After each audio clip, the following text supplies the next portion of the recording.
this going to be your biggest challenge to date? Yeah, I mean, to be honest, John, your next challenge is always your biggest one, because it's the cliche thing to say, but also it's true because you're moving forward in the year, and the conference is so strong talent wise, with a lot of freshmen that get better with experience, and then coaching staffs, but that are well compensated, but are flat out good at what they do. So you're seeing an evolving team each time you're playing them. But then too, if you want to fall back on the easy thing to write in the papers or to announce about this weekend, is we're welcoming the preseason number one team in the country to our home field, and it's also a team that's won a recent national championship. Is littered with guys who turned down big money. Their rosters littered with guys who turned down big money to go to school, and so all those things make it a very, very competitive challenge for our guys this weekend. You mentioned after Tuesday's game that you don't feel like you guys have played your best baseball yet. Is that an encouraging sign with y'all being 7-2 at this point? I do. It's always the announcers like to say, and you like it if you're, vote rooting for the home team that's only down a few at halftime or even up a few at halftime, and you haven't played that well. I don't know that that's a equal analogy for our sport or our team. But I think there's some individuals that have yet to settle into, again, who they truly are as a player, whether it be defensively, offensively, or on the mound. And then I think it's fair to say our team is still evolving. We've got some young components or guys who are coming off injuries or COVID that are still finding their way. And I truly feel like our team has done a great job of competing as a group. But I think individually, guys will continue to play better as the year goes on, and therefore our team will at some point find our best baseball and our best combination of all the things we have here before the year ends. Tony, I was just curious about some guys who are banged up. If you had an update on Jackson Greer, and then just kind of a couple days removed from watching Mabry and Racker's pitch, just kind of what did you see when you went back and watched them? And I know you kind of said that they're options for this weekend, but going back and watching them, did that solidify that thought? Yeah, starting with Greer, I think he's ready to go. Tuesday would have been pushing it just a little bit, although it was very enticing to get him out there as well. But it just opens up so many different things for us to have another guy you can trust behind the plate. He might have had our best overall blocking game to date when he caught Jackson Leaf. I mean, part of it was the demand and number he had of pitches to block, but he also has natural experience and a lot of love for the Vols, being a local guy and a transfer. So it'll be great to add him back. And I think it'll be a little while before he's full strength or, at least in the 90 percentiles, but he'll be back this weekend. Jason Rackers, I think the key to him was the next day, hey, how do you feel? And he said he felt really good. And I also think, that guy's still finding his best baseball. He's from my home state, middle of the country, where you don't get a lot of warm weather. And he's had the injury. So he still needs to accumulate some reps. And I think we'll see an even better version of him each time that he goes out there now that he's got his feet underneath him health-wise. And then with Mabry, a guy kind of coming off some time where he had some tenderness. The one thing you expect to see is a guy kind of not babying it, but feeling his way through his pitches. If Mabry had any negatives the other night, it was he was amped up. He's trying to do a little too much, and he missed up in the zone a few times. So while you don't like to see that when a guy needs to pitch at his best, you do like seeing that he was kind of cutting it loose almost too much, if that makes sense, in the health department. All right, we'll go to Vince next and then Gustavo. Tony, you've talked about guys having productive at bats, even if they're not necessarily getting hits or beyond just the average. In your numbers in tracking those quality and productive at bats, are those in line with on base percentage, or are those pretty much in sync on who's doing what in terms of those quality at bats? Yeah, they are. And we have the updated rankings, and, you usually have your best overall guys who are just performing at a high level near the top. But when you're looking to make out a lineup or judge a guy's season, if you look at the quality at bats, it'll kind of tell you, well, this guy's doing something to help us win. And for each guy, it's different. I mean, Zach Daniels would swing and miss a lot even after his improvements, but he also would put up big extra base or power numbers. And we keep another, on our guy's sheet that talks about quality at bats. There's different things on there that can help us win as a team, not just the quote unquote quality at bats. So the bottom line is, when you look at your resume, you need to bring something to the table for us, A, to put you in there, and then B, for us to be successful as a team. You may not be very good at one or two different things, and you may not be a guy that can steal a base, but you better have a repertoire that's not one-dimensional, that can help us win in any sort of way. And, I think this team has shown we can slash, hit, and run. We can steal a bag. We can just move a guy up. The bottom of the order can produce. The top of the order can produce. But the one constant that is in there is that on-base percentage. Quantitatively, it's been huge for us. And I don't think that's something we just single out, like you have to do this, or, hey, read Moneyball and then make sure you walk a bunch, or put Kevin Euclid's poster on your wall. We ain't talking about that at all. It's just a byproduct of guys truly having gritty at bats. And we do talk about that a lot. The byproduct is kind of, as I say, what it is. And, that's kind of why I'm a big believer. You can't say our team is going to be this, or we're going to be blue collar, and put that on the walls and it'll happen. You got to show up every day with a blue collar workman-like attitude. And then that will show itself to people, especially the people in our hallways. Gustavo. Coach, top 15 matchup, Tennessee, Florida, there's a big rivalry in terms of, college athletics. How your expectation for you and your players, coming up to the series facing such a big rival in such a series that everybody has the attention, I feel like, in the SEC.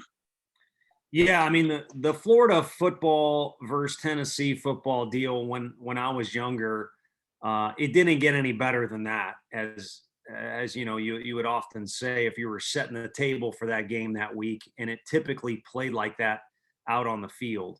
It's a different sport than ours. Times have changed, and there's ups and downs between their athletic department and ours. I think the bottom line is, as we sit here present moment, since we've had the job, our games have been very competitive with those guys because they're in our division. It really should be that way with each of our opponents that are within our division. There's a lot of familiarity. We're somewhat in close proximity. We're at least in the same region. And so those things play into it. But even more present moment this weekend in particular, I think we have a lot of respect for their coaching staff. I think we get along with their coaching staff. There's some relationships built in there. I used to work with their assistant, and there's just a lot of mutual respect there. So I think when it's between the lines, it can be it could even get downright chippy because it's SEC play at times. But I think there's an awful lot of respect from our end for them. And we sense that from their staff a little bit. And it just helps make for a professional environment where two teams with a lot of talent are going to go at it. And I think their guys will probably always look down on our guys a little bit, not in a disrespectful manner, but in a manner of, hey, we've done this recently and you guys haven't. And our guys should always kind of not look up to the opponent ever, but decide kind of what their persona needs to be in this matchup, because we're trying to get to a place where we're in a national championship conversation every year. And while we envy those that are in that spot, we don't want to be those guys. We just want to be the best version of the Vols that we can be. All right, we'll go to Mike and then Jordan and then Wes. Yeah, Tony, kind of just off what you just said, what is this team's persona going into this matchup? And is this a team that you think, given the two big weekends coming up, is this a team that's good at locking in on the one game task at hand going into this series? Yeah, the honest answer is not so much from the coaching staff, but just the attitude of the players. I sense let's do it again. Here we are. Obviously we've got a couple kids from Florida. Our guys always know different guys on the team, and different records. So you can't say each opponent's going to be treated the same, but it does in our conference. And again, based off, I think, the team image we currently have or the people we have in our locker room, it does have a little bit of flavor of, okay, now it's blue and orange. Last week it was red, next game it'll be whatever. But the uniforms all kind of change, but it's the same deal. Here we go again. It's going to be a knockdown drag out fight. I mean, we've even seen that on Tuesdays or pre-conference weekends. So just keep changing the uniforms up. That's fine. But we're seeking out competition, and maybe a little bit of that has been induced by our coaches constantly saying, just give us 56 opportunities to play. We missed out on it last year. We want it this year. And if we get it, we want to enjoy it, but also kind of relish in it to the fact to the point where we put our best effort on the field. Hey, Tony, when you look at Florida, they've obviously dipped from the preseason expectation, but when you take a closer look at their offensive numbers, it's pretty on par with what they've done in years past. What do you just see about the way that they approach their at-bats that are kind of leading to that offensive success? Yeah, sometimes your best offense is your defense in other sports, and it makes sense because of a turnover in football or whatever. But longtime baseball fans realize how it's going on the other side of the ball can affect the other. And their pitching has been so dang good that their offense is typically very confident. You can just see it. They've always got a lot of talent in there. There are a lot of kids that have known each other for a long time because they come from the same area. So you can sense some cohesion there. And then they always kind of have a 1 through 9 type of deal. Like if you don't have the scouting report in your hand during game 1, they all might kind of bleed together a little bit, meaning that 1 through 9, they're always strong. So those are just the off the top stereotypes their offense consistently has year in and year out. And I think sometimes those arms are so good down there that they just need to find a way to scratch out a few runs, and they feel like they're in a good spot. Now, we've started our scouting process for who they are now, and I don't really know how each of the games have gone. But I think, and I know your question was about offense. I think it's all kind of tied into them, probably just like us, trying to find their best baseball. Because the preseason #1 ranking isn't just handed out to anybody. It's there for a reason. And they're looking for their best combination of ball, as are we. Hey, Tony, I'm guessing that Chad Dallas is a guy, we all know how competitive he is. I mean, it's easy to see out there on the mound. When he doesn't perform as well as he wants to, and he only gets that one opportunity a week, does he just kind of sit around and stew for a bit? Does he kind of amp himself back up, or does he kind of get it dialed back down and get ready? Yeah, I don't think Chad has stew in his vocabulary, unless it's beef stew. Just to give you an insight on how he is around here, it's very consistent. Now, the guy he is in whatever these tie-dyed pair of shorts he's always wearing are, and flip-flops, is not the same guy he is when he has that hat, that brim down on his hat, and he's got his uniform on. But it is very consistent day in and day out what you get out of the guy. And also, let's say he gives up a homer or he struck out the last hitter he faced. When I go out there and talk to him on the mound and maybe he comes out, it's about the same. Now, I will say this.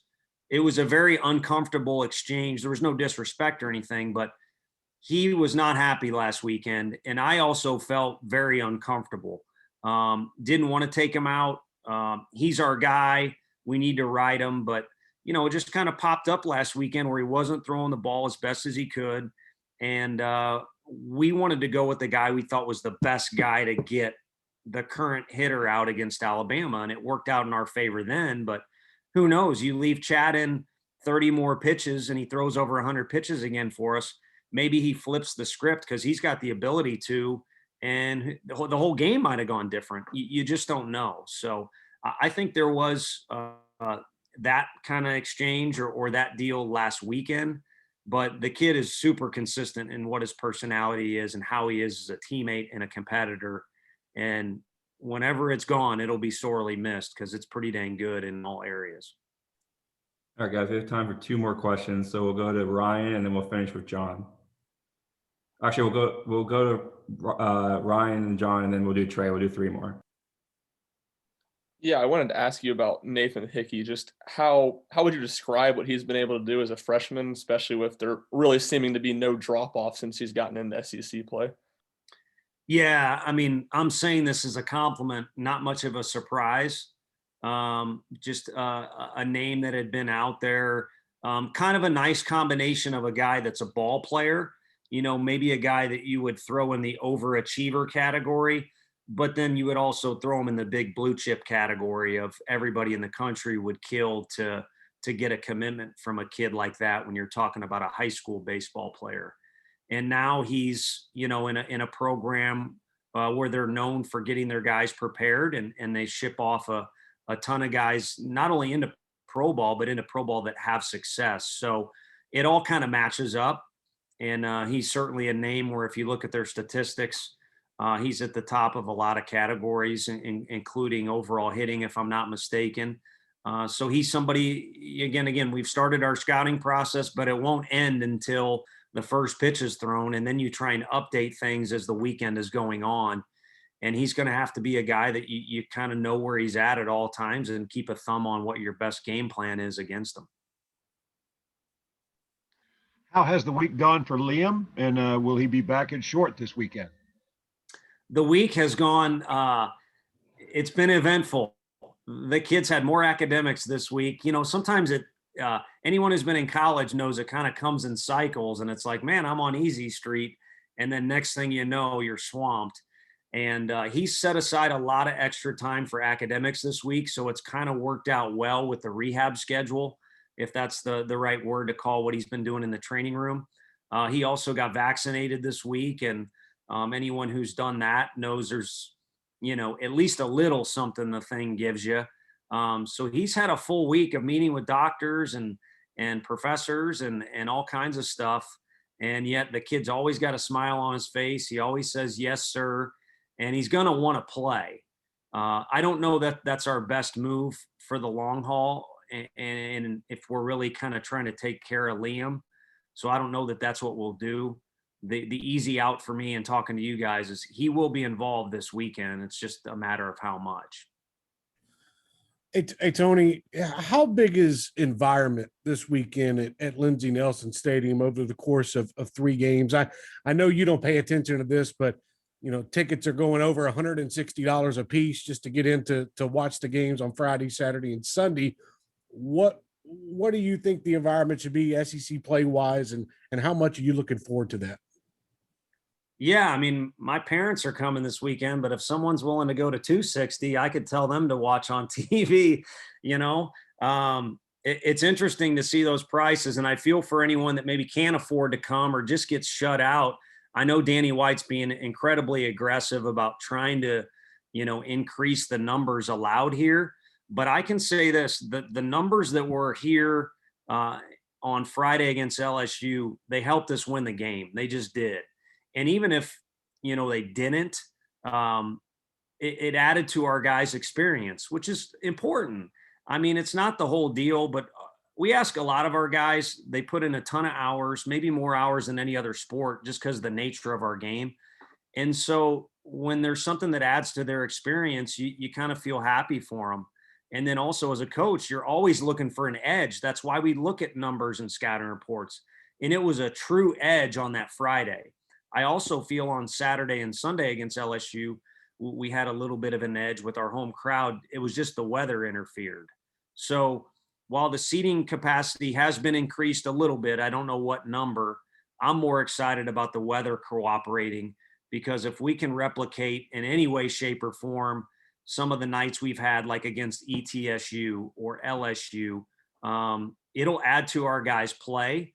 It'll add to their experience, and it'll make it tougher for someone to finish us at home. It just will, even though, we're playing arguably the most talented roster in the country.